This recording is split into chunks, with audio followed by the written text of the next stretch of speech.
Hoje nós vamos continuar dos números complexos. Como eu falei, os complexos surgem a partir da resolução da equação do terceiro grau, meio que, vamos dizer assim, são, não digo formalizados, mas de alguma maneira pensados como números aí por volta de 1570, por aí. Só por volta de 1770 que eles vão ganhar essa forma A mais BI que a gente conhece, e só por volta de 1800, então, é que eles vão ser vistos como pontos do plano.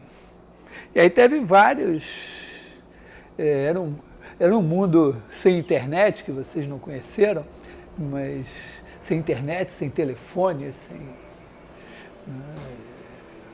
pessoas se comunicavam por cartas que deviam levar semanas para chegar. Então, é meio natural que várias pessoas, ainda hoje isso acontece, né? Então, várias pessoas em lugares diferentes e em tempos diferentes chegassem a essa visão dos números complexos como pontos do plano. E um deles foi o Hamilton, né?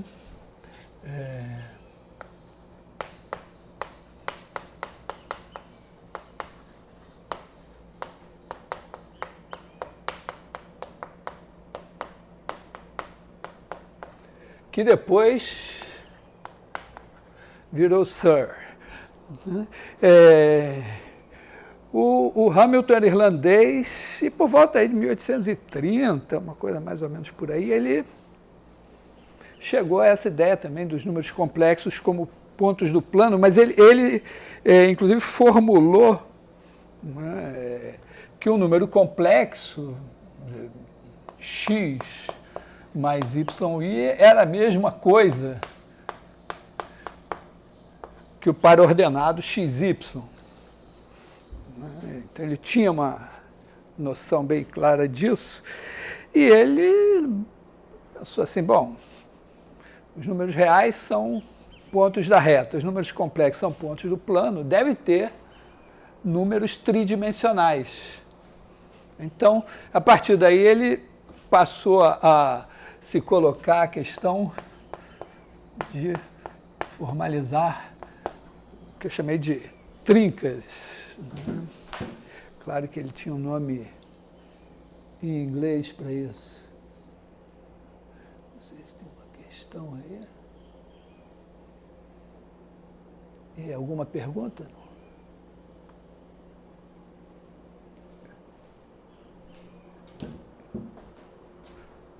Mas aqui a questão dos números complexos, assim, quer dizer, pré-trincas, né,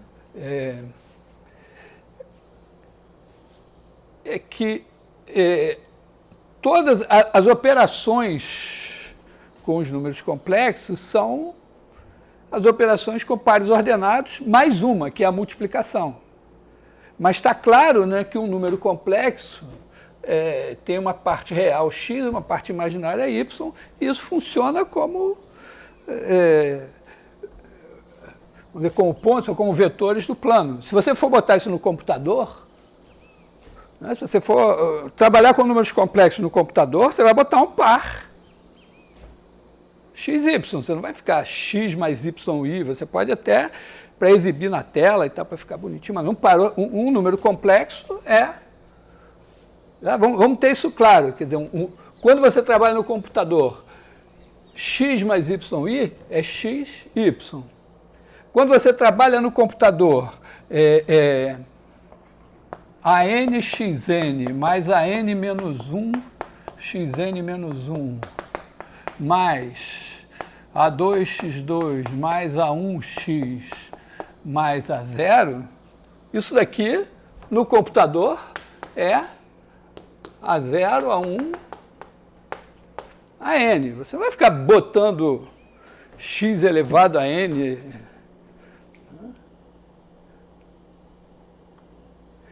Se você quiser armazenar um polinômio, é assim que você vai fazer. Claro que aqui você vai ter que definir um produto, né? Você vai ter que ter uma coisa mais esperta, porque você, mesmo para trabalhar com polinômios de grau n, você pode multiplicar polinômios de grau menor que n e ter uma coisa de grau maior que n. Então, você tem que ter vamos dizer, uma certa habilidade aqui com como são os vetores que você cria. Mas aí você, a partir daqui, você define, né? Se você quiser fazer isso aqui, vezes bnxn mais bn menos 1, xn menos 1, mais b0, né? Se você multiplicar isso, b0, bn, então o produto desses caras aqui é somatório de k igual a 0 até n, do somatório de j igual a 0 até k, de AJ BK menos J. O que é isso? Isso daqui, quer dizer, o coeficiente XK desse produto vai pegar o AJXJ mais o BK menos J, XK menos J, vai multiplicar, vai dar isso daqui com XK. E todos esses caras vão dar isso aqui. Então, você vai ter que definir aqui, né? Isso aqui vai ser A0B0, A0B1 mais A1B0, A0B2 mais A1B1 mais A2B0, vírgula, etc. E aí você vai definir um produto aqui que corresponde ao produto de polinômios.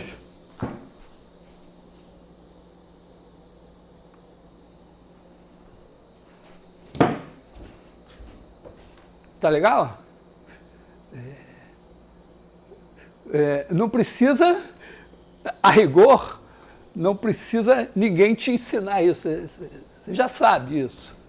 Talvez você não tenha, mas se você for programar e tal, é isso que você vai fazer, né? Então aqui, só que aqui você vai multiplicar coisas que têm comprimento n mais 1 e você vai ter uma coisa com comprimento 2n mais 1. Né?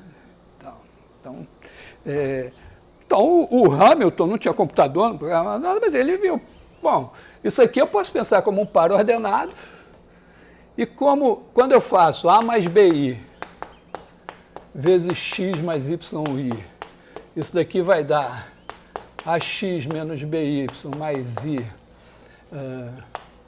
BX mais AY. Então, eu vou trabalhar com esses pares ordenados, eles vão somar como eu somava já antes, só que quando eu fizer o produto AB por XY, isso vai dar AX menos BY, BX mais AY. É igualzinho programar. Se você fosse programar isso no computador, era assim que ia fazer.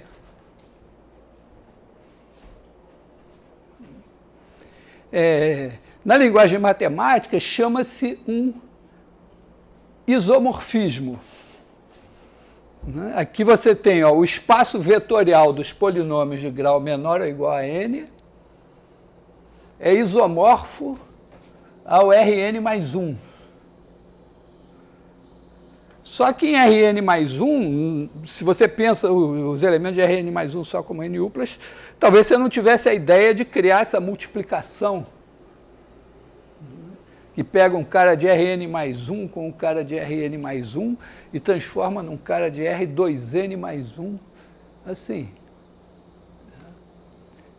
Mas enquanto você não multiplicar, o espaço vetorial dos polinômios de grau menor ou igual a n é igual ao Rn mais 1.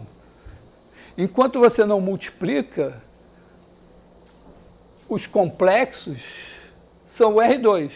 Se você quiser multiplicar, você vai ter que introduzir essa multiplicação em R2. Tá? Mas, basicamente, é uma questão só de você dizer, eu não quero ficar carregando esse A mais BI e tal, se eu for programar, vou fazer assim. Tá legal? Tá claro?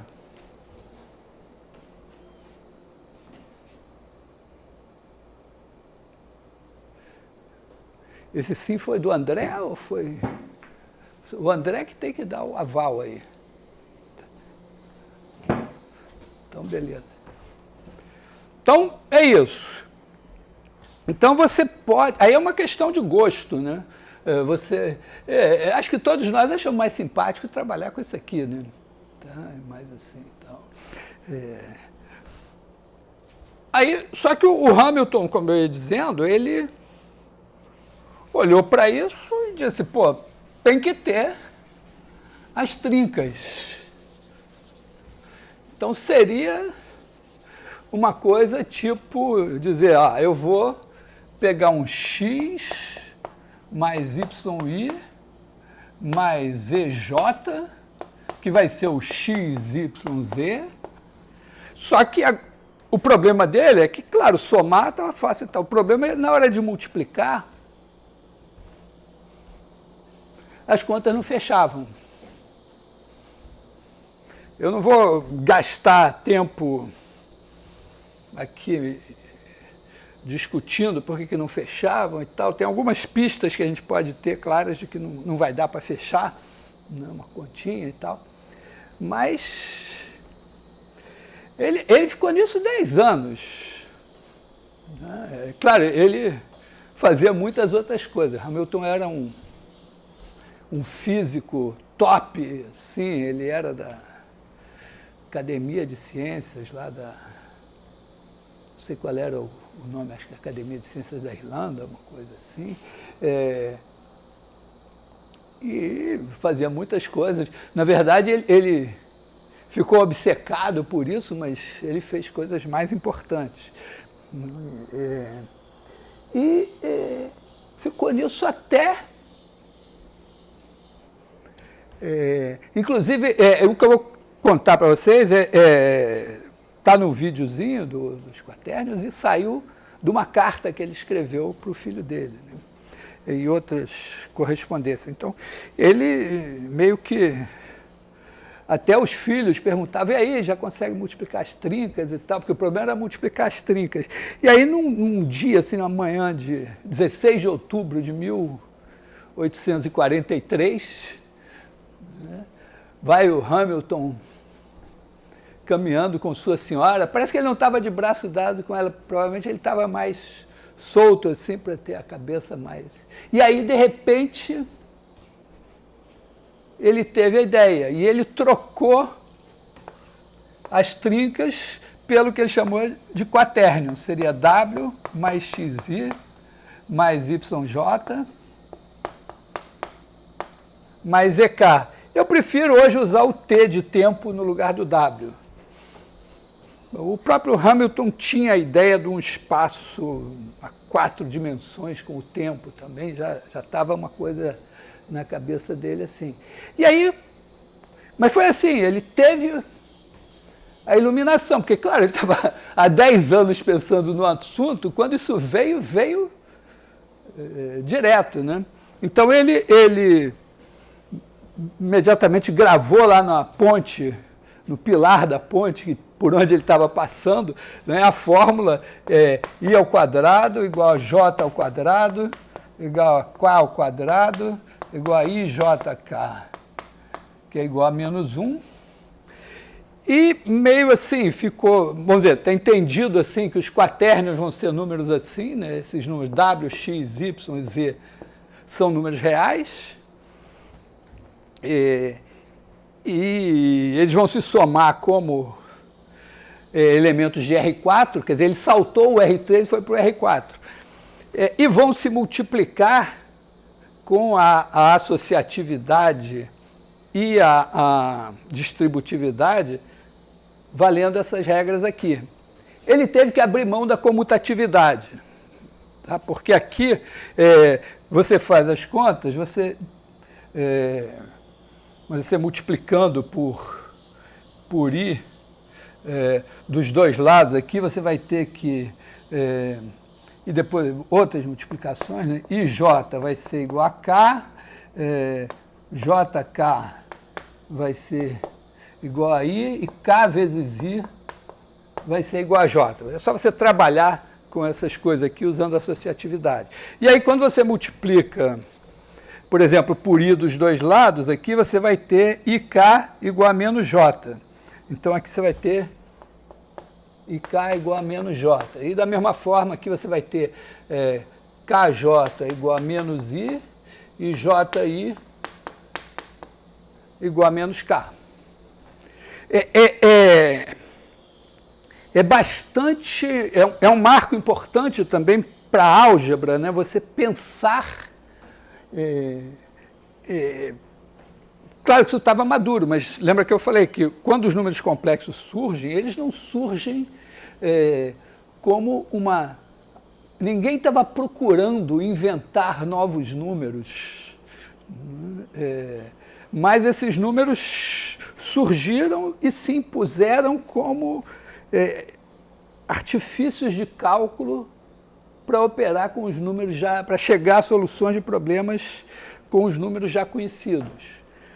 No caso dos quatérnios, não, quer dizer, ele vê que os complexos são uma generalização, uma passagem da dimensão 1 para 2, ele resolve buscar um negócio de dimensão 3 e depois de dimensão 4, e ele não tinha nenhuma motivação inicial, aparentemente, para isso, que não foi... Claro, possivelmente tinha, porque... claro que ele tinha interpretação geométrica do que significava operar com os complexos, talvez ele tivesse de olho em alguma coisa também nos vetores, mas, em princípio, a motivação era puramente algébrica, quer dizer, passar de dimensão 2 para 3, não deu para passar para a dimensão 3, ele passou para a dimensão 4 e fez isso. Mas é igualmente impressionante o seguinte, então ele não veio, quem estudou produto vetorial, ele não veio de multiplicar dois vetores e dizer, não, vai ser um cara que é perpendicular aos dois e a norma vai ser o tamanho de um vezes o tamanho do outro, vezes o seno do ângulo, não tinha nada disso, mas ele logo chegou a isso. Quer dizer, ele olha para cá e diz, bom, isso aqui é a parte que hoje a gente chama de parte escalar, ele chama de parte real, e essa daqui seria para ele a parte imaginária. E ele, não sei se no mesmo dia ou no dia seguinte ele escreveu a carta já explicando o que eu vou falar agora. Tá? Logo que ele, depois que ele gravou essa fórmula no pilar da ponte, ele foi direto na academia e anunciou que no mês seguinte ele ia dar uma palestra sobre os quatérnios. Então ele já tinha tudo mais ou menos delineado na cabeça. E aqui a ideia, vamos dizer, se você pensar assim, se você pensar dois vetores puros, né, x1i mais y1j mais z1k e multiplicar por x2i mais y2j mais z2k, né? Esse daqui chama esse aqui de u, esse daqui de v. Você faz a conta. I com I dá menos 1, J com J dá menos 1, K com K dá menos 1. Então aqui você tem menos x1, x2 mais y1, y2 mais z1, z2. E agora você tem aqui o que vai dar I? É J vezes K ou K vezes J. Então você tem aqui y1 z1 menos y1 z2, desculpa, esse daqui vezes esse daí, e z1 y2 vai dar K vezes J, que é menos 1. Então, z1 y2. Esse cara daqui daí. Depois, quem vai dar J? é I vezes, beleza, é K vezes I. Então, K vezes I, você bota aqui Z1 X2 menos X1 Z2J, e K é I vezes J. Então, X1 Y2 menos Y1 X2K. E aí, simplesmente nisso, você tem, desconhecendo esse sinal menos, você tem aqui o que ele chamou de produto. Não me lembro se ele deu o nome produto escalar. E aqui você tem o produto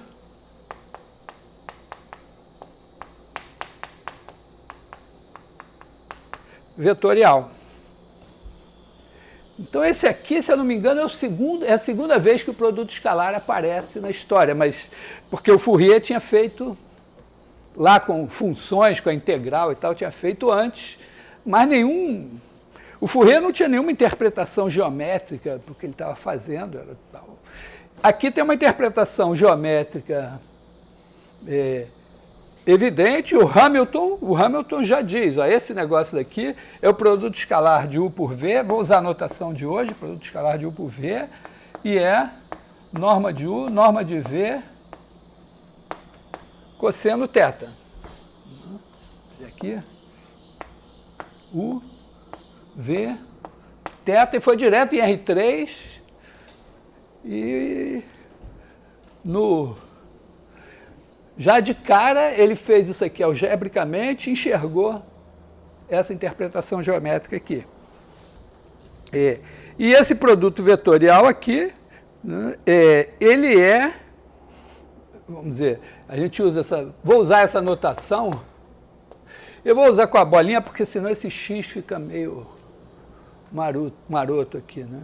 Então esse aqui é o produto vetorial, e o produto vetorial tem algumas propriedades, né?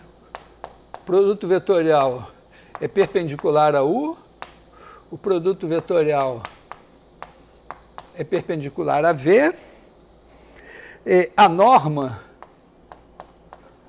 do produto vetorial é a norma de U, norma de V, seno desse ângulo θ, então ele está relacionado com a área. E tem uma orientação, né? Porque, claro, se ele é perpendicular aos dois, ou ele está saindo do quadro, ou ele está entrando no quadro. No nosso caso aqui, ele está saindo do quadro. Então, aqui tem uma questão da orientação que merece um pouco mais de cuidado. Então, como a gente já estudou, então eu não vou me dedicar propriamente aos quaternions, tem até uma seção no livro lá, acho que é no livro 2 que eu falo dos quaternions, tem uma seção que mostra como você pode usar os quaternions para fazer rotações em torno de eixos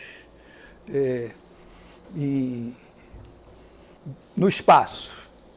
É interessante, assim, podem dar uma olhadinha. Mas eu queria, então, me dedicar a entender um pouco isso daqui, né? Tem uma coisa que é o seguinte, uma coisa importante da gente entender. O produto de quaternions é associativo. Quer dizer, se você multiplica esses dois caras aqui como quaternions e multiplica por um outro W aqui, né? Quer dizer, UVW é igual a UVW.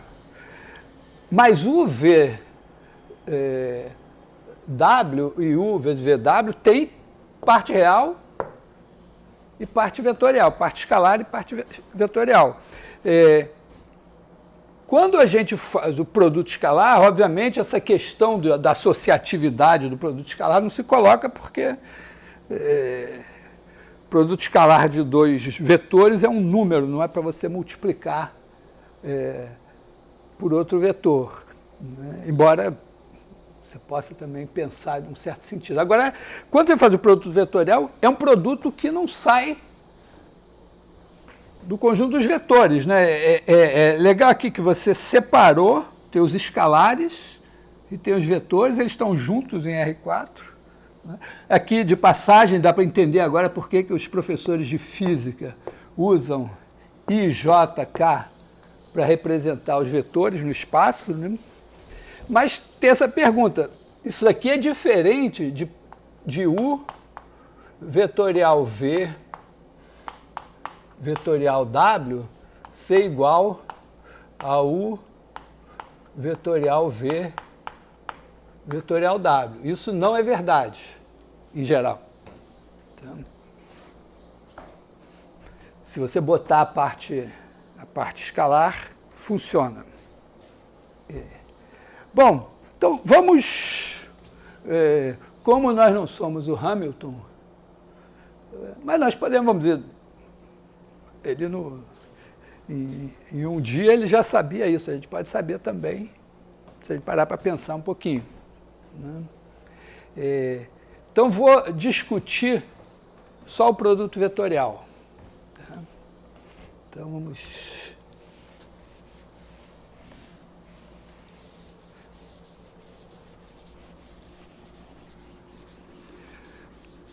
O Hamilton é meio impressionante mesmo, porque ele é aquele gênio de carteirinha. Assim,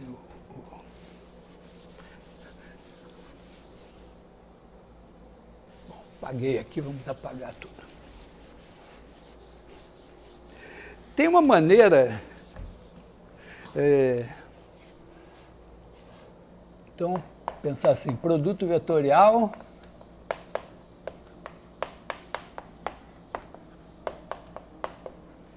Tem uma maneira de você escrever o produto vetorial, o vetorial V, fazendo assim, ó, pegar o determinante IJK, X1, Y1, Z1, X2, Y2, Z2, e dá isso aqui.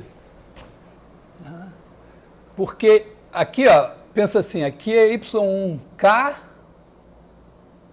aliás, Y1J, Z2K. Tá? Lembra assim que IJ igual a K, JK igual a I, e K, I igual a J. Então, quando você faz JK, você tem I. Então, isso daqui, esse determinante, você faria esse cara daqui vezes esses dois aqui. Então, isso daqui dá exatamente a parte do I. Quando você faz esse cara daqui e pega esse determinante aqui, né, acontece que esse cara multiplica menos esse daqui, porque tem uma inversão aqui do E1 com E2. Então, também dá certinho. E quando você faz aqui, também dá certinho. Tá? Quer dizer, isso aqui é igual a, vamos dizer, ao determinante Y1Z2 menos Z1Y2I menos o determinante X1Z2 menos Z1 X2J e mais o determinante X1Y2 menos Y1X2K. Se você sabe minimamente assim, bom, a gente sabe que o determinante, a gente podia ter escrito isso também em pé, né? Tá? Podia ter posto aqui IJK, X1, X2, X1Y1Z1, X2Y2Z2, daria no mesmo. Mas a gente sabe que o determinante, se eu tiver duas linhas repetidas, Tá? Quer dizer, isso aqui é igual ao determinante IJK x1 y1 z1 x2 y2 z2. Então, quando eu faço determinante, eu tenho duas linhas repetidas ou duas colunas repetidas, vai dar zero, porque são linearmente dependentes. Se você fizer o produto escalar desse cara aqui por, vamos dizer, U, é x1i mais y2j mais y1j mais z1k, né? O V é igual a x2i mais y2j mais z2k. Então, se você botar aqui o U, né? Botar aqui x1i,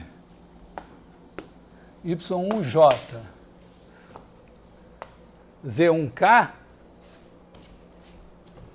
e fizer o produto escalar, né, você vai fazer esse vezes esse, mais esse vezes esse, quer dizer, você esquece o i aqui, esquece o j aqui, esquece o k aqui, faz x1 vezes isso, mais y1 vezes isso, mais e1 vezes isso.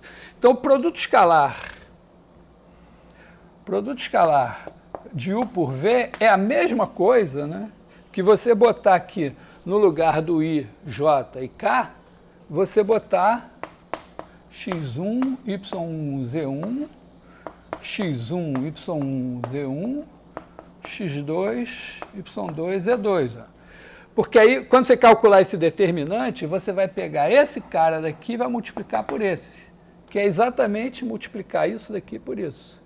Depois você vai pegar menos o determinante daqui e vai multiplicar por esse, que é isso daqui vezes o y1 aqui. E depois você vai pegar esse determinante aqui e multiplicar por z1, que é o que você tem aqui. E esse cara é zero. Da mesma forma, aliás, desculpa, o aqui é o vetorial V. Se você fizer V, escalar o vetorial V, é a mesma coisa, só que você vai ter aqui o x2, y2, z2 repetindo essa linha e essa. Então, isso aqui também vai ser zero. Então, o fato de você ter o produto escalar perpendicular aos dois vetores, que poderia ser um pouco delicado de ver geometricamente, você tem algebricamente, meio que de graça, se você conhece um pouquinho de determinantes. Tá legal? Quer dizer, esse jogo aqui, a gente está agora fazendo um jogo algébrico geométrico, né? Usando o fato de que a gente já interpretou geometricamente o produto escalar. Então, repara que a minha apresentação é totalmente fora do padrão histórico, né?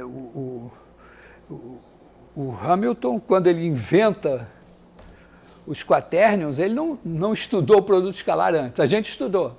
Então, quando a gente olha o produto escalar que ele sacou ali, a gente já tem a interpretação geométrica. Determinantes, ele devia saber. Acredito até que essa interpretação determinante como volume, possivelmente ele conhecesse, porque era aí da época dele, 1800 e pouco, não sei. Eram os franceses e alemães que estavam nessa pista ali, o Cauchy, o Jacob e tal. Não sei dizer se ele conhecia, mas dá para imaginar, né? Então, a gente pode aproveitar os conhecimentos algébricos aqui para adiantar essa parte da geometria. Quer dizer, então, a gente tem aqui que U é ortogonal a U vetorial V, V é ortogonal a U vetorial V. Agora, essa fórmula, lá, que é uma fórmula de área,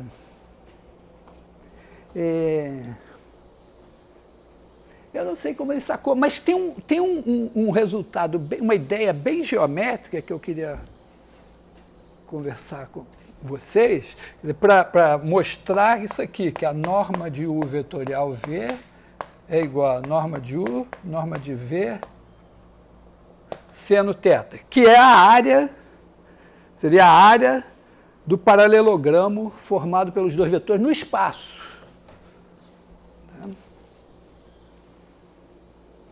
Vê se até aqui está tudo bem. Se tiver alguma pergunta, fala aqui no meu ouvido para eu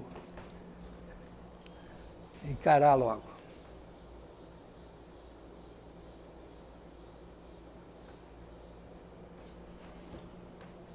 E aí, André?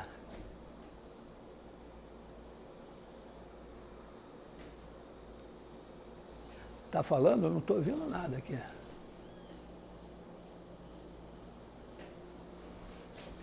Hã? Tá tudo bem? Então, vamos... Tem uma coisa... Tem uma propriedade de áreas, né, que é relativamente simples, que é a seguinte: quando você tem uma figura num plano, tem outro plano aqui, você projeta essa figura ortogonalmente sobre o plano de cá, a área dela sai multiplicada pelo cosseno do ângulo. Quer dizer, se você tiver um plano aqui, né? Tem aqui um plano alfa, um plano beta, aqui você tem uma figura F, aqui assim, aí você projeta ela aqui. Aí você tem esse ângulo θ. Então aqui, vamos dizer, você tem a F barra. Então a área de F barra é igual à área de F vezes o cosseno de θ. Não sei se eu preciso fazer um desenho mais complicado do que isso. O que acontece é o seguinte: pega a F aqui. Tá? Então, vamos chamar essa reta aqui de interseção de R. Né? Vamos pegar só esse plano alfa, desenhar aqui o plano alfa. Tá? Aqui está a reta R. Aí você tem a figura F aqui. Para ver a área dela, você faz aqui... Precisam ser quadrados, podem ser retângulos, né? E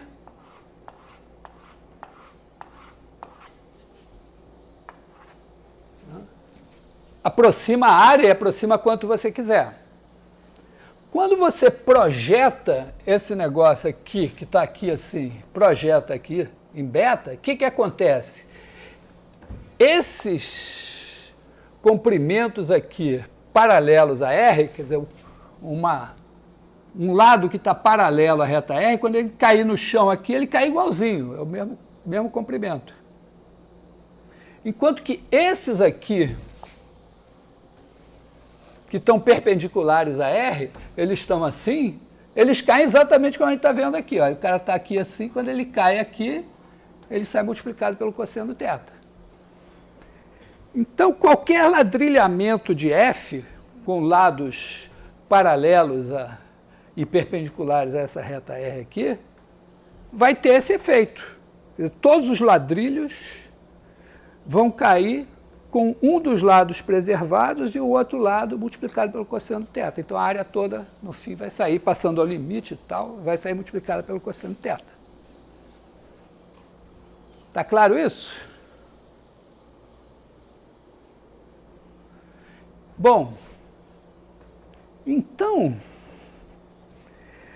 eu vou notar uma coisa aqui muito importante, né? Olha só, o U vetorial V, quando eu olho para ele em coordenadas, né? Em coordenadas, eu posso olhar assim, né? Ele é y1z2 menos z1 y2. Depois, Z1, X2, menos X1, Z2.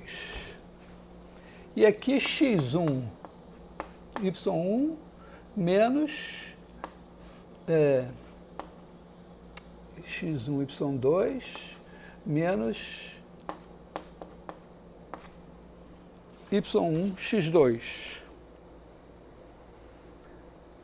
Isso são determinantes, olha só. Isso aqui é um determinante. Esse aqui é o det de x1, y1, aliás, x1, z1 com y1, z1 e y2, z2. Esse daqui, né, é o determinante do x2, z2 com x1, z1. E aqui é o do x1, y1 com x2, y2.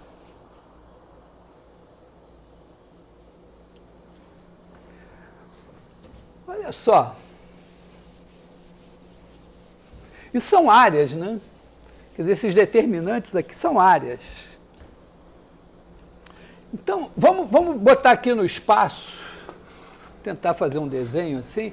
Vamos botar aqui os vetores U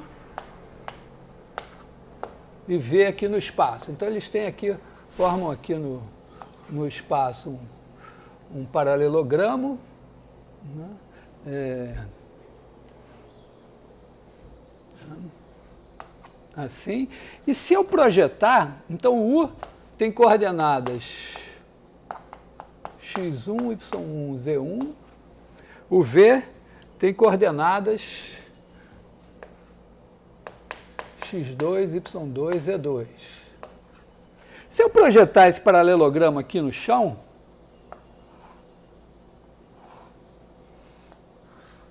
eu vou ter alguma coisa assim, né?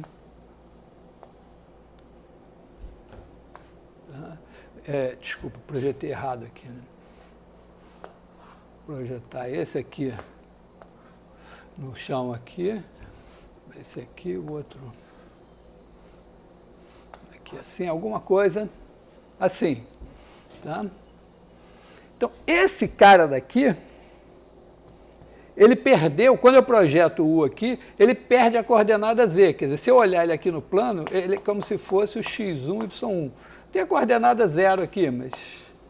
né? E esse daqui é como se fosse o x2, y2. Vou botar a coordenada 0, porque vocês ainda são pequenos, e eu não posso deixar vocês pensarem que esse cara daqui é o R2. Ele não é o R2, eles são os caras de R3 com a terceira coordenada 0. A gente identifica com R2. Esse cara daqui, olha, a área dele é x1 y1 menos y1 x2. Vou botar o módulo disso para não ter surpresas. x1 y2 menos y1 x2, tá? É o determinante, né? Se eu pensar esses caras como estando no plano, esquecer a coordenada 0 aqui, então eu tenho x1, y1, x2, y2, eu faço o determinante, eu tenho a área. Caramba! E se eu projetar aqui, ó, eu vou ter alguma coisa assim, né? Então, faz assim aqui, sei lá.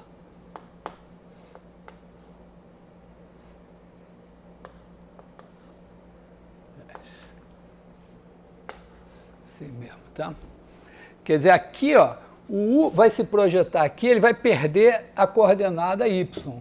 Então, aqui, esse cara daqui vai ser x1, 0, z1. Esse daqui vai ser x2, 0, z2. Então, esse negócio aqui tem essa área daqui. Agora, essa área daqui, ó, é exatamente, ó, a área vai ser x2, z1 menos z2, x1, em módulo. A primeira área aqui é essa daqui. Essa daqui é essa. Eu acho que agora eu vou achar essa daqui, né? Quer dizer, se eu projetar aqui no... Deixa eu tirar esse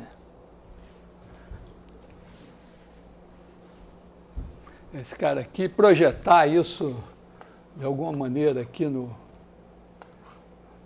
Fica uma projeção meio mal feita, né? Mas daria alguma coisa assim, né? E aí esse cara daqui, quer dizer, aqui eu vou ter um projetado lá atrás, né? Esse vetor aqui, vem um pouquinho mais para cá, né? Esse vetor aqui vai ser o cara que perdeu a coordenada 1, então ele é 0, y1, z1. Esse outro daqui é o 0, y2, z2. Eles formam um paralelogramo aqui no eixo do z, e ele tem área que vai ser y1, z2 menos z1, y2, que é isso daqui. Ora, eu sei que cada uma dessas áreas é essa área daqui vezes o cosseno do ângulo.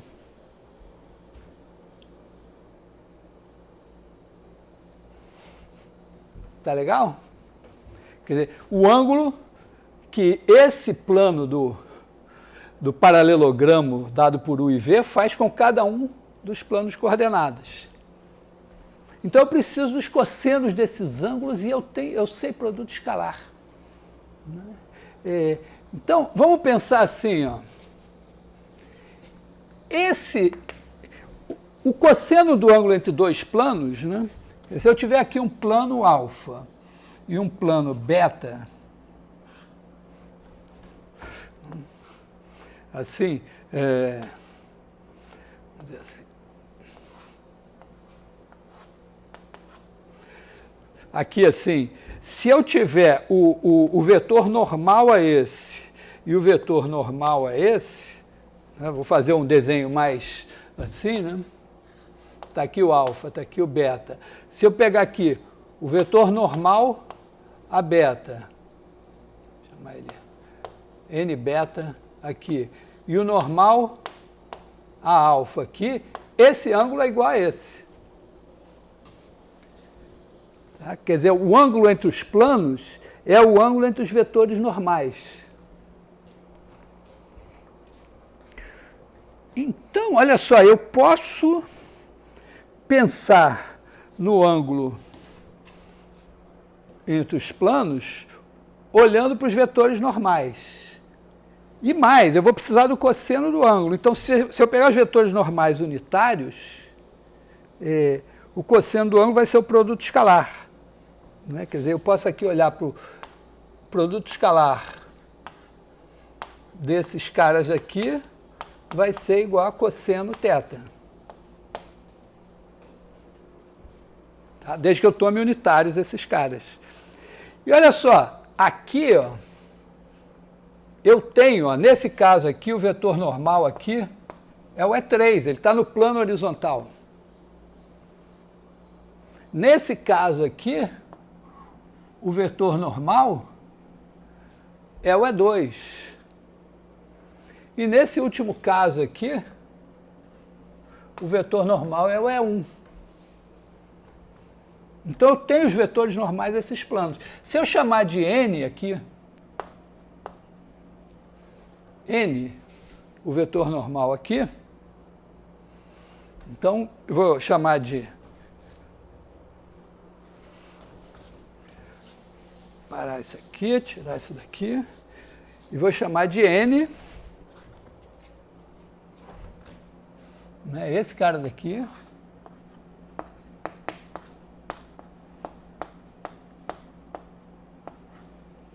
é o normal a esses caras, e n1 ao quadrado mais n2 ao quadrado mais n3 ao quadrado igual a 1.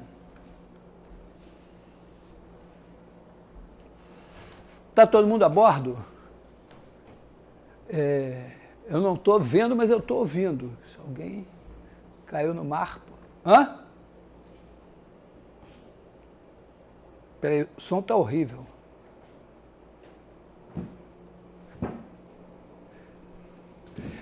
Não, que eu vou pegar o vetor normal unitário aqui. Eu não sei quem é, mas eu vou ter um cara aqui que vai ser o vetor normal unitário. Tá? Então, se ele é um vetor unitário, então as coordenadas dele, a soma dos quadrados das coordenadas é 1. Eu escolhi isso. Tá? Não sei quem é, mas eu posso fazer isso. Então, se eu chamar esse...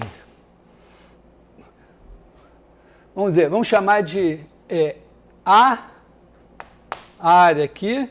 Essa área aqui vai ser a área A3, porque é perpendicular ao E3. Essa vai ser a área A2, que é perpendicular ao E2. E essa oculta aqui no fundo, A1. Então, eu sei o seguinte, olha. Vamos pensar assim, ó. A1 é o seguinte, é a área A vezes o cosseno θ1. θ1 é o ângulo entre o plano do meu paralelogramo e o plano perpendicular ao E1. Ora, o cosseno desse ângulo é o produto escalar do N pelo E1. Quer dizer, isso aqui é A vezes o produto escalar de N por E1. Que, por sua vez, é A vezes N1. Esse aqui está mais fácil de ver, né? Vou fazer esse aqui agora. O A2, a área aqui, é essa área A vezes o cosseno do ângulo. O cosseno do ângulo é o cosseno do ângulo entre... aliás, esse cosseno, né, eventualmente pode dar negativo, né, porque eles podem estar assim. Então, deixa eu botar aqui módulo de N1. Né? Então, aqui eu vou ter... Oi?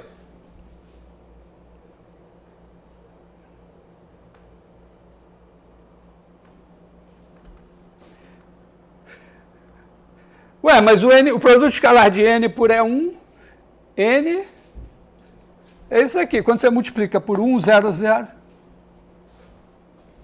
Tá? Então, eu estou usando tudo. Entendeu? Assim, eu estou usando o que eu sei. Então, agora aqui é A cosseno θ2, que vai ser A... Aqui eu vou botar o módulo, então, porque esse cosseno pode ser negativo, né? A vezes o módulo de N com E2, que é a mesma coisa, né? Isso aqui, o E2 é 0, 1, 0, então dá o N2. Então, isso aqui vai dar A módulo de N2. E o A3 vai ser A cosseno θ3, módulo, que vai ser A N escalar E3. Eu devia ter feito esse primeiro, né? Que aqui é mais fácil de ver, né? O E3 com o N aqui, assim, tá mais fácil. E daqui também vai dar A N3. Aí agora eu olho para isso daqui e digo, caralho, se eu elevar ao quadrado, elevar ao quadrado, elevar ao quadrado e somar, vai dar A ao quadrado.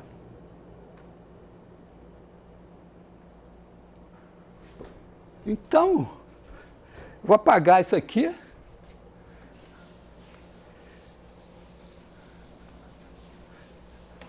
E dizer o seguinte, né? Eu tenho A ao quadrado, N1 ao quadrado, mais N2 ao quadrado, mais N3 ao quadrado é igual a A1 ao quadrado, mais A2 ao quadrado, mais A3 ao quadrado. Como isso aqui é 1, A2 é igual a A1 ao quadrado, mais A2 ao quadrado, mais A3 ao quadrado. É uma espécie de teorema de Pitágoras para áreas, né? Bonito, né? Isso.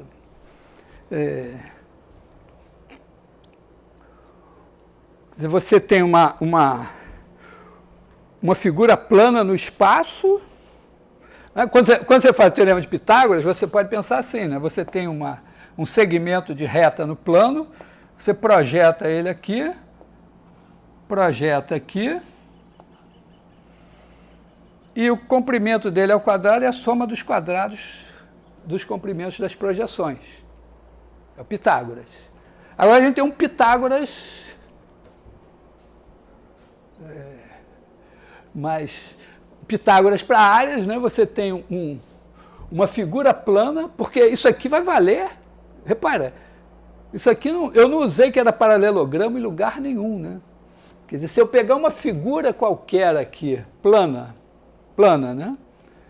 No espaço, projetar em cada um dos planos coordenados, a soma dos quadrados das áreas das projeções é o quadrado da área da figura que eu tinha.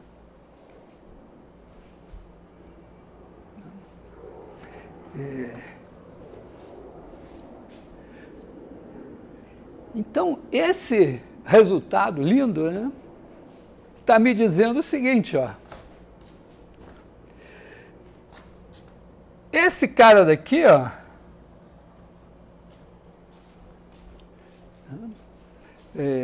tem ali o Y1 e o Z2, esses dois caras daqui, né? Esse cara daqui é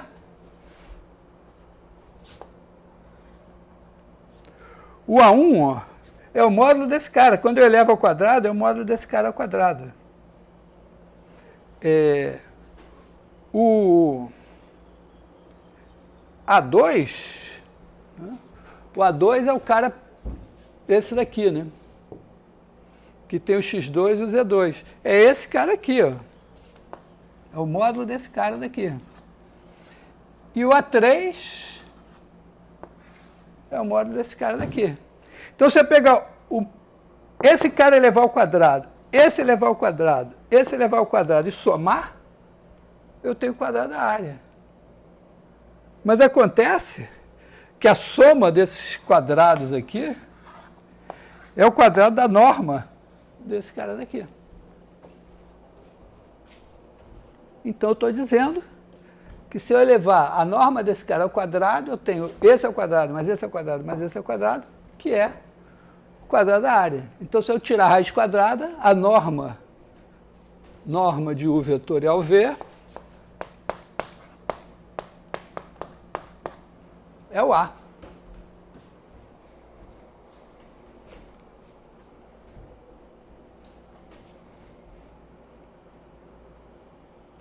Eu acho essa demonstração linda, porque ela é total... Vamos dizer, ela é geométrica, mas usa o determinante, usa o produto escalar e tal. E de passagem, quer dizer, esse teorema aqui é super geométrico, né?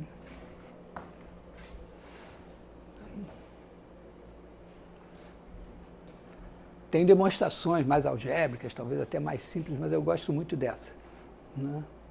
Porque ela ainda nos dá esse resultado assim, que pode, inclusive, ser generalizado. Bom, então,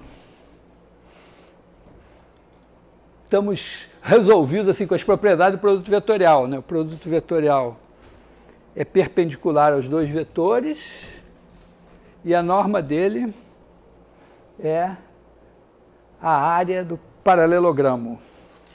Falta a questão de para onde que o cara aponta. Então vamos... Posso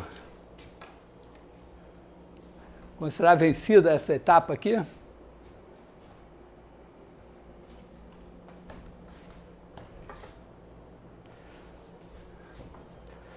Então vou apagar aqui.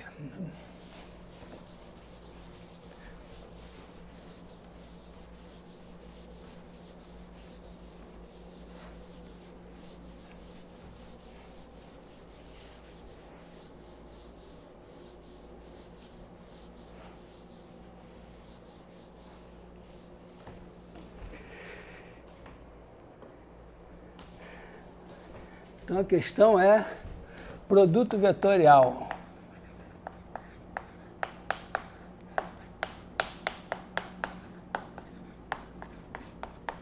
Para que lado que ele chuta? Eu não sei se ainda existe pelada.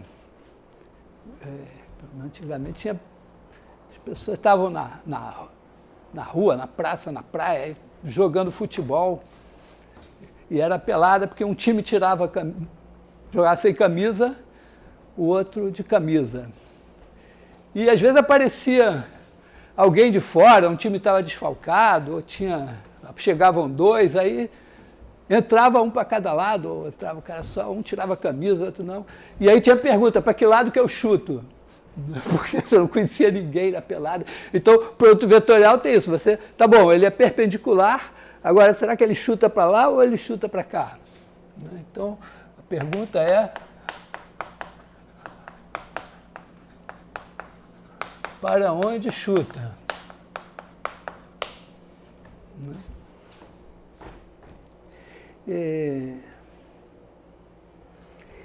Eu vou fazer uma digressão, assim, vou discutir a questão de orientação.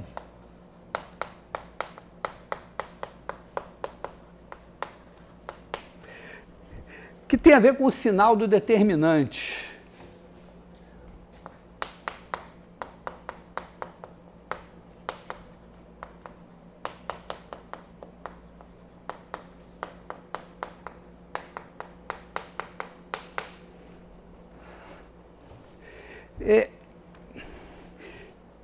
Essa discussão vale em Rn também. Vamos fazer ela em R3. Tá? A questão é a seguinte, quer dizer, você tem V1, V2, V3, é uma base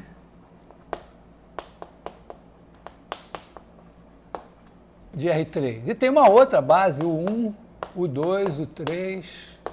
Então, vou botar elas ordenadas. Tá?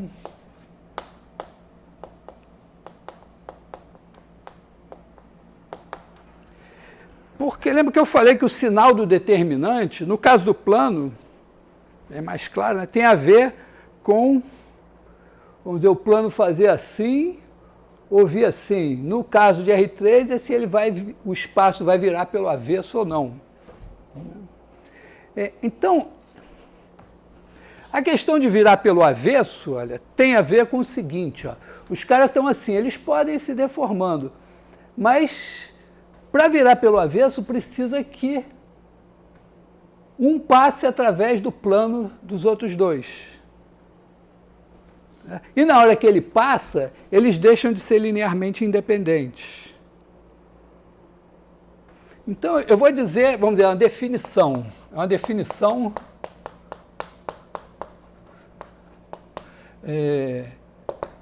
que exige continuidade, né? Quer dizer, eu vou dizer que eles têm a mesma orientação, as duas bases têm a mesma orientação, se eu não consigo, né, quer dizer, ou melhor, se eu consigo deformar uma na outra, levando o 1 no V1, o 2 no V2 e o 3 no V3, sem nunca perder a independência linear.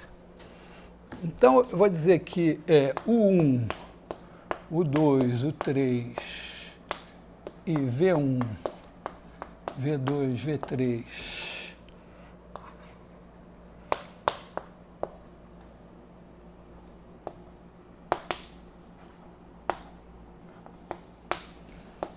Se acontece o seguinte, ó, existem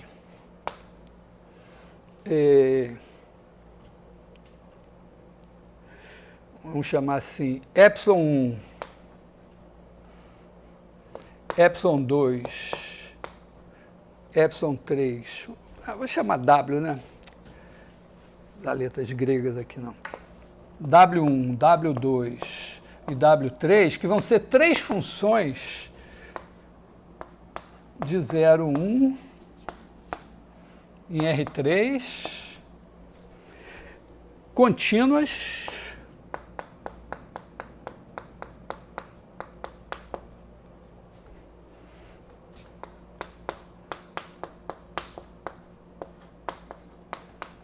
Então, o que a W1 vai fazer? Ela vai começar no 1 e vai terminar no V1. Ih, caralho, o que aconteceu aqui?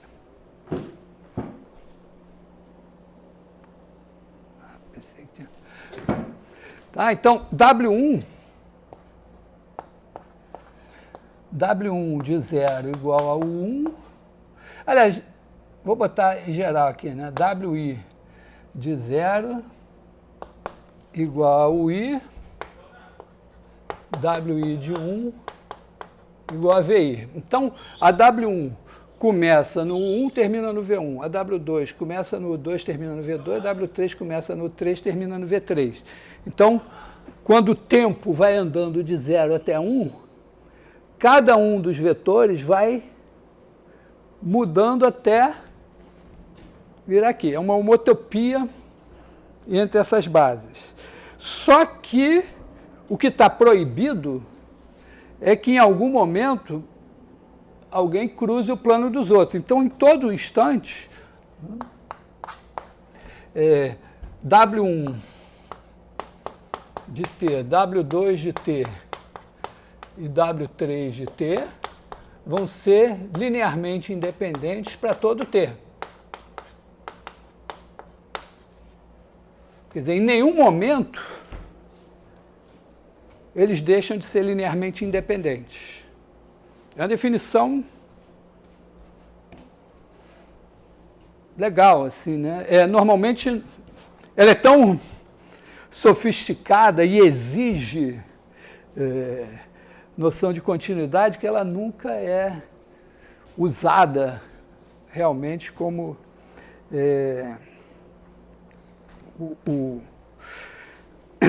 como a definição de orientação, de duas bases terem a mesma orientação. Aliás, a primeira vez que eu vi essa definição foi como um exercício lá num livro do Elon, de análise, sei lá de quê.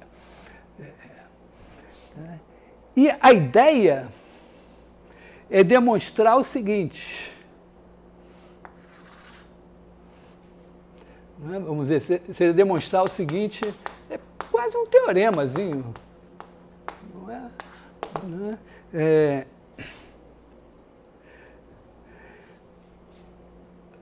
Esses caras, o 1, o 2, o 3 e V1, V2, V3 têm a mesma orientação.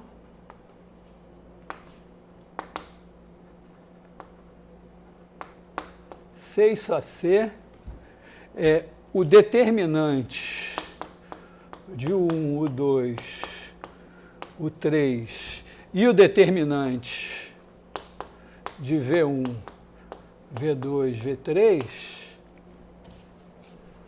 né? Quer dizer, esses três caras nessa ordem têm um determinante, é o volume com sinal. Esse aqui tem o volume com sinal. Esses dois têm que ter o mesmo sinal. Tá? Então, eu ia multiplicar e dizer que era maior que zero, mas vou escrever assim. Tem o mesmo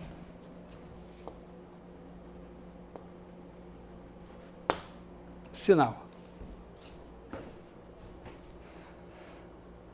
Tá? Tem uma parte fácil que é o seguinte.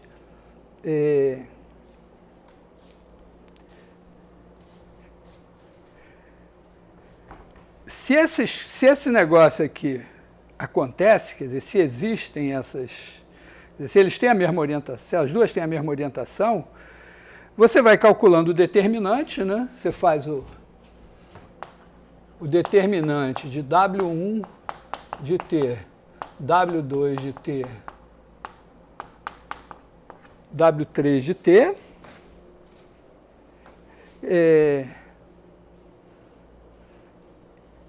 E esse negócio aqui é sempre LI. Ora, a gente sabe que o determinante de três vetores, ele se anula se e somente se eles são linearmente dependentes.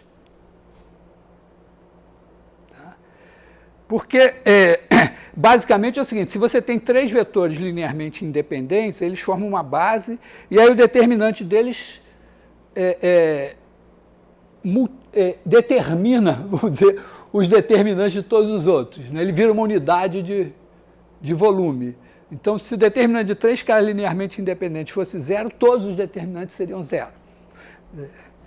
Então, quer dizer, vale essa recíproca. Então, se eu olhar para esse cara, como eles são sempre LI, isso aqui é diferente de zero. Né?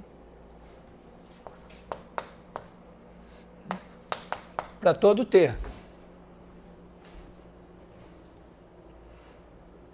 Então, você não pode começar, né, vamos chamar isso aqui de f de t.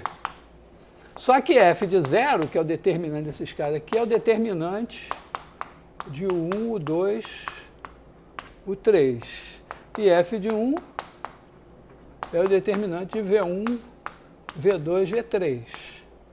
Ora, se esse tivesse um sinal, esse tivesse outro, significaria, como a f é contínua, tá? Porque o que significa essas funções serem contínuas? Basicamente, você está dando, W1 tem 3 coordenadas que são funções contínuas. W2, 3 coordenadas são função contínua. W3, 3 coordenadas são funções contínuas. Quando você faz o determinante, você multiplica e soma funções contínuas. Então, essa função f aqui vai ser contínua.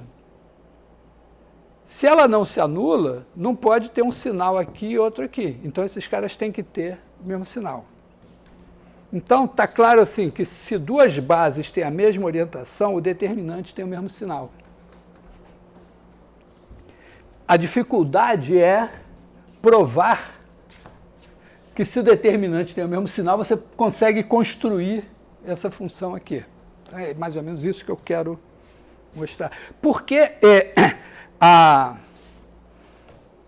ideia é a seguinte, é que se você pega os vetores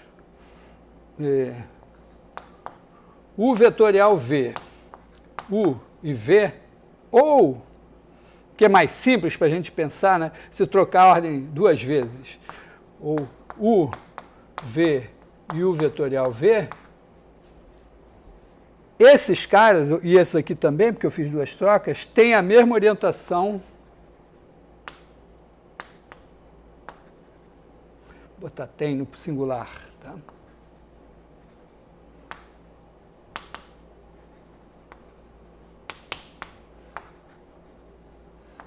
É 1, é 2, é 3. Isso aqui, esse cara tem determinante positivo. Então, é fácil ver que esse determinante, ou esse daqui, é positivo, porque você vai pegar, você vai fazer o determinante de, por exemplo, U vetorial V, UV, é igual ao produto escalar de U vetorial V por U vetorial V. Tá? Porque você bota aqui a primeira, segunda, terceira, o 1, o 2, o 3, V1, V2, V3. Aí quando você faz o produto escalar desse cara daqui, x, y, z, pelo produto vetorial, você vai multiplicar x pela primeira coordenada do produto vetorial, y pela segunda coordenada do produto vetorial, z pela terceira coordenada do produto vetorial. Então, esse determinante do vetor qualquer, né? Quer dizer, se eu pegar um vetor qualquer, W, U, W, escalar,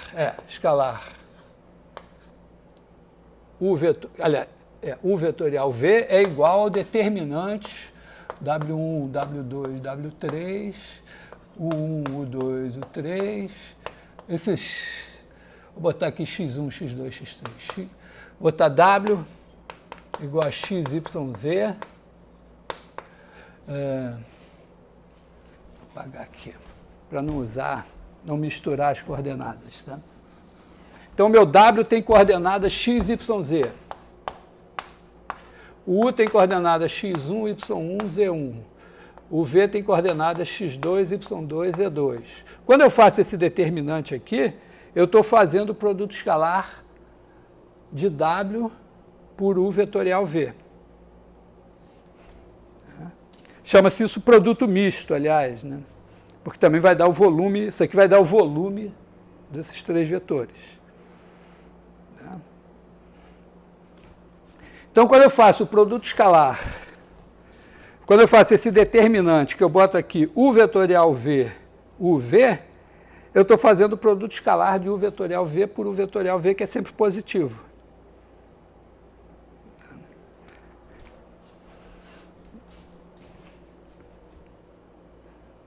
Tá?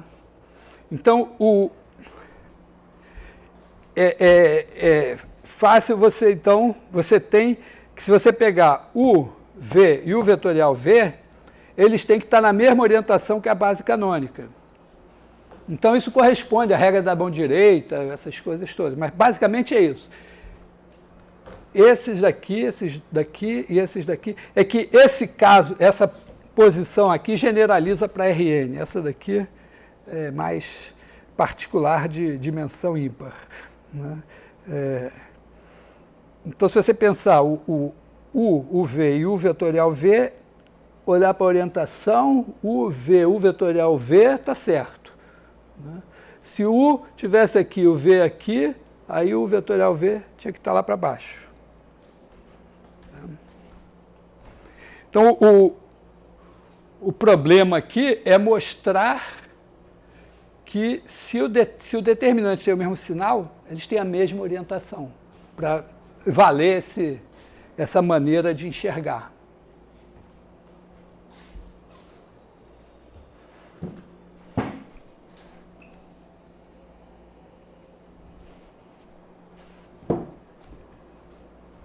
Tá tranquilo? André até já saiu do ar. Então, agora eu tenho que fazer o seguinte, né? Eu tenho que mostrar que se duas bases têm o mesmo determinante, então eu posso construir essa deformação aqui. Eu vou esboçar isso.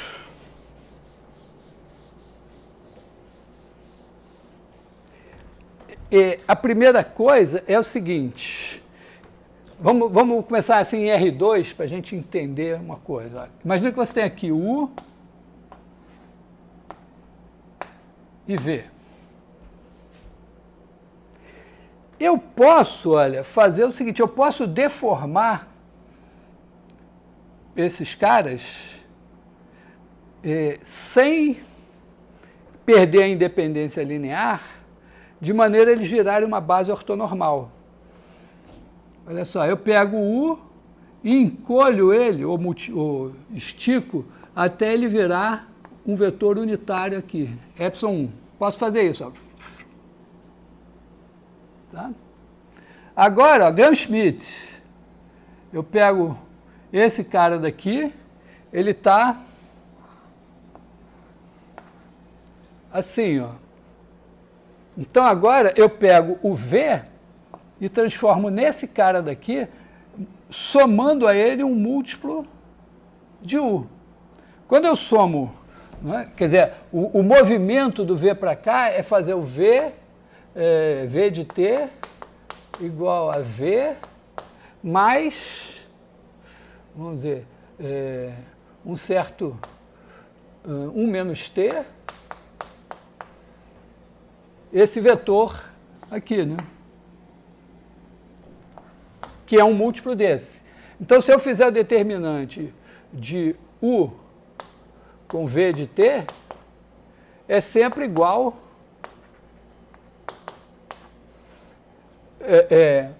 o V de T é isso aqui. Tem a parte do V e essa parte daqui, esse cara tem a mesma, é múltiplo de U. Então, esse aqui é o determinante de UV. Então, eu posso andar com o V aqui sem, ou pensando de outra maneira, né? Eu não saio desse, tem aqui a reta, eu não saio desse semiplano, então eu não cruzo essa reta, não perco a independência linear. Então, ele vem para cá e depois ele encolhe até virar o epsilon 2. O processo de Gram-Schmidt é um processo de transformar uma base numa base ortonormal, movimentando os vetores sem nunca perder a independência linear. Então, Gram-Schmidt mostra o seguinte, né?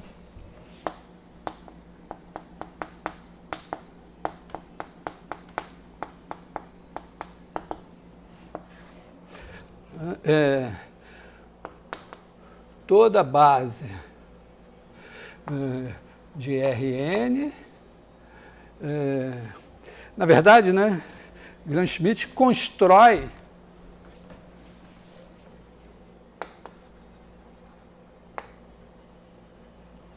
base V1 Vn de Rn, constrói base ortonormal epsilon n com a mesma orientação.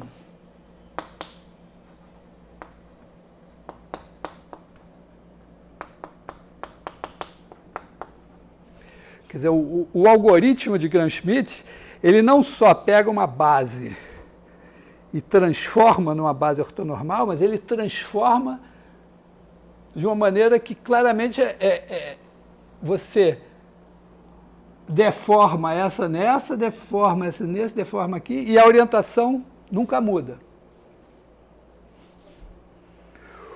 O que faz você ver que toda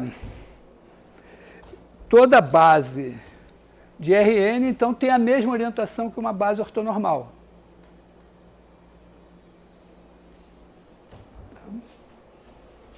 Então, imagina que eu tenho aqui uma base U1, U2, U3, tem uma outra V1, V2, V3. Se eu quero deformar uma na outra, eu posso fazer o seguinte, ó, primeiro eu transformo essa daqui numa base ortonormal, transformo essa daqui em outra base ortonormal, deformando continuamente, e agora eu vejo se dá para deformar uma na outra. Fica mais fácil, né, você pensar com bases ortonormais. Então, a minha pergunta agora é a seguinte, imagina que essa e essa tem o determinante com o mesmo sinal. Será que eu consigo deformar essa nessa?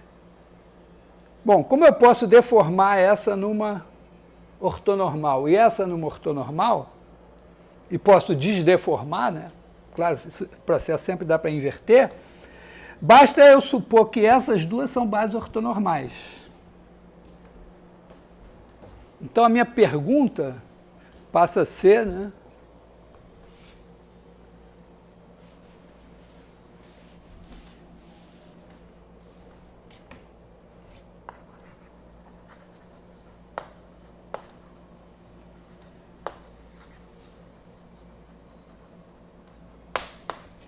Essas duas bases ortonormais, será que existe, né? Agora eu vou supor, né, com det de U1, U2, U3,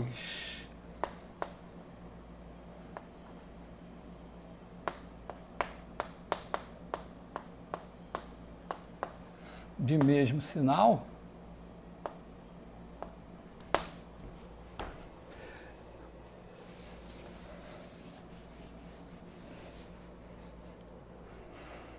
será que existe essa deformação de uma na outra?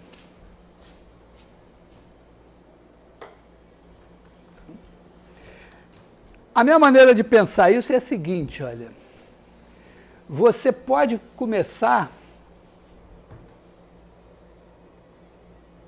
e gerar o espaço, né, para o U1 virar o V1. São dois caras unitários, você roda o U1 até ele virar o V1. E roda o plano perpendicular a ele, onde estão o 2 e o 3.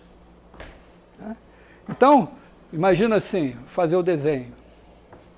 Eu fiz uma parte do filme, não fiz todo filme, mas a parte do filme que eu fiz foi do Gram-Schmidt. Mas imagina assim, está aqui o V1. Não, eu acho que eu fiz essa parte também. Está aqui o 1. O 2, não, o V2 está aqui e o V3 está aqui. O 2 e o 3 estão aqui. Agora você roda isso assim. Quando você roda, você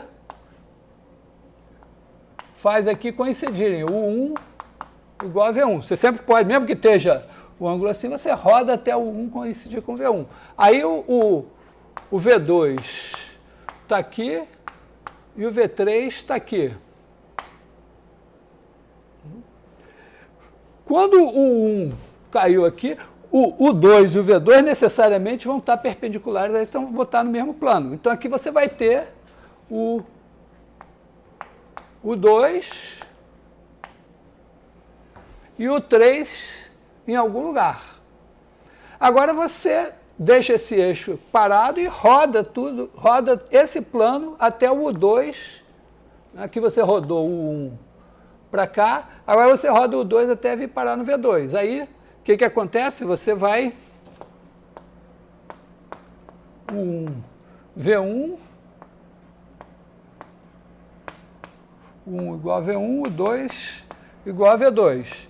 E está aqui o V3. Como o 1, o 2 e o 3 são ortogonais, o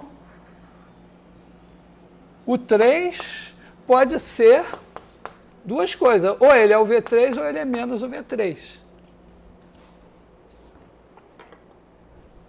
Então, o que eu estou mostrando é que sempre consigo deformar uma base ortonormal só rodando, né? Nem precisa deformar nada, é um movimento rígido, né? Rodei até esse virar aqui, rodei até esse ficar aqui, e no fim, ou o 3 caiu no V3 ou ele caiu no menos o V3. Bom, o que acontece? Então, esse movimento foi isso, né? Eu fiz uma W1 de T que levou o U1 até o V1. W2 de T que levou o U2 até o V2. E W3 de T que levou o U3 até, eu não sei se o V2 ou V3 ou menos V3.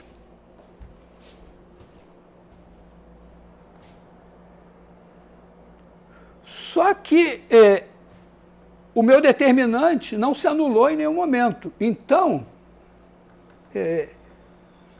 o determinante de W1 de 1, W2 de 1, W3 de 1, quer dizer, a minha posição final, que é o 1, o 2, e aqui é mais ou menos V1, V2, mais ou menos V3, né? Porque no fim eu estou com V1, V2 e eu não sei esse aqui. Esse determinante tem o mesmo sinal. Na verdade, como eles são unitários e ortogonais, né? Esse cara daqui é igual ao determinante de 1, o 2, o 3. Na verdade, é igual porque ou ele é 1 ou é menos 1, mas não importa, tem o mesmo sinal que esse. Então, olha só, se o determinante de V1, V2, V3 tiver o mesmo sinal que esse, eu não posso chegar no menos V3 porque vai ter outro sinal. Né? Quer dizer, no fim eu sei que V1, V2 e o cara em que eu cheguei tem o mesmo sinal desse daqui. Mas esse cara daqui só vai ter se V1, V2, V3 tem o mesmo sinal que esse daqui só vai ter o mesmo sinal que esse se for mais, se for menos, mudou o sinal.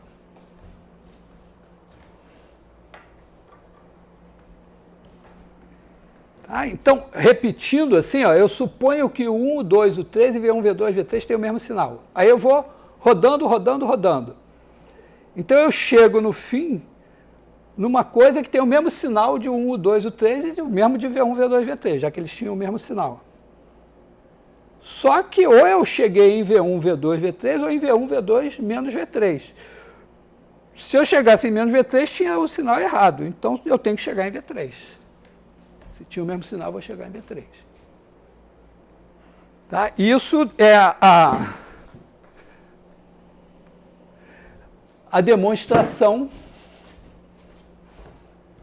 de que se duas bases ortonormais têm o mesmo determinante, têm o mesmo sinal, então eu tenho essa deformação. Como Gram-Schmidt me diz que eu posso deformar uma base qualquer numa ortonormal, e me diz que agora então eu pego o 1, o 2, o 3, deformo na ortonormal aqui, e eu posso desdeformar via Gram-Schmidt na outra base.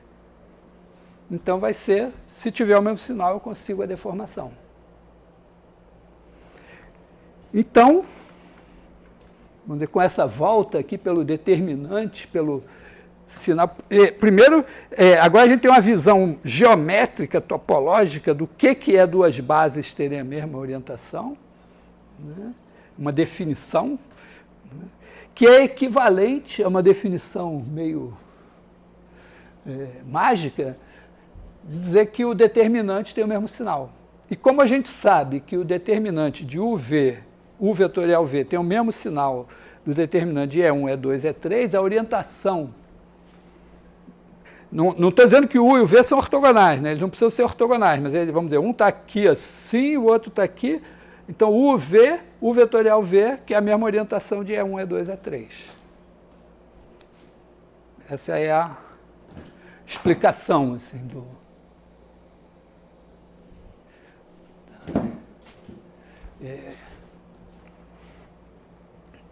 Então,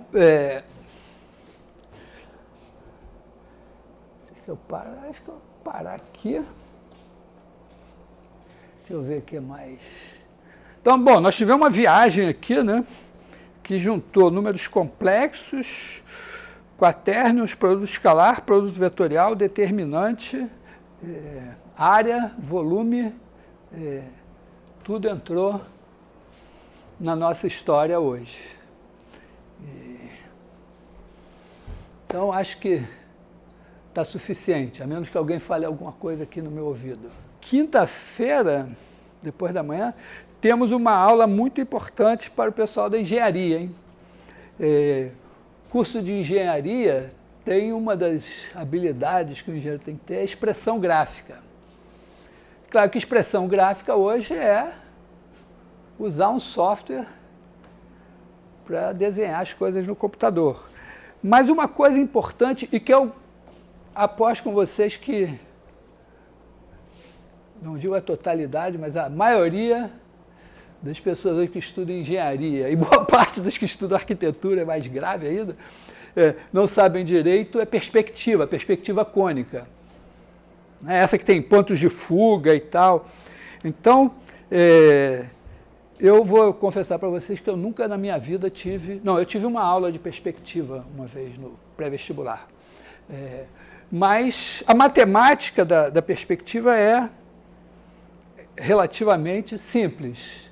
Então, a ideia é a gente entender como é que a gente desenha bidimensionalmente, não, os objetos tridimensionais, como é que a gente projeta eles para fazer a vista em perspectiva. É importante para quem vai fazer videogame também ter essa visão. E resgatar algumas ideias também geométricas, a ideia de ponto de fuga e tal, que é interessante para você desenhar um cubo, por exemplo, uma coisa assim. Tá? Então, é importante porque vai ser a única aula de expressão gráfica de todo o curso de engenharia matemática, mas deve ser suficiente. Tá? Então, vai ser a próxima aula.